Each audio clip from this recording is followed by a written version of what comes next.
So guys আজকে আমরা সবাই মিলে প্ল্যান করলাম জুডিওতে যাবো কিছু জামা প্যান্ট কেনাকাটা করতে। তারপরে আমরা এখন রেডি হয়ে বেরিয়ে পড়েছি। আর গাইজ দেখতেই পাচ্ছ আমরা জুডিওর সামনে এখন চলেও এসেছি। আর গাইজ এখানে ঢুকেই আমার বরের এই জামাটা প্যান্টটা খুবই পছন্দ হয়েছিল, ওর থেকেও বেশি আমার বেশি পছন্দ হয়েছিল, তাই ও জামাটা পরে বারবার দেখছিল ভালো লাগছে কিনা। তারপরে গাইজ এমন একটা জামা দেখলাম, আমি বুঝতে পারছি এটা ব্লাউজ না জামা। গাইজ এখন তো শীতকাল, তাই এগুলো নিলে তো আমার হবে না, তাই 3টে সোয়েটার আমার বরের হাতে ধরিয়ে দিয়েছি। আর এগুলো নিয়ে আমি ট্রায়াল রুমে চলে গেছি। আর দেখতে পাচ্ছ একটার পর একটা পরে দেখছি যে আমাকে কেমন লাগছে। 3টে সোয়েটারই আমার অনেক ভালো লেগেছিল, তাই বরকে বললাম 3টেই আমি নেবো। তাই ওখানে বিল পে করতে চলে গেল, আর আমি আর দিদি এখানে আয়না দেখে শুরু করে দিয়েছি ভিডিও করা।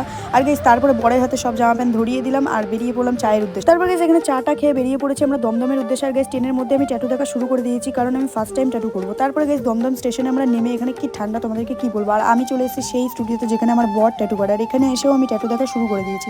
তারপরে গাইজ কোনো ট্যাটু আমরা বুঝতে পারছি না কি করবো, তাই ও আমার বললো যে নামটা লিখি চল তুই আর আমি।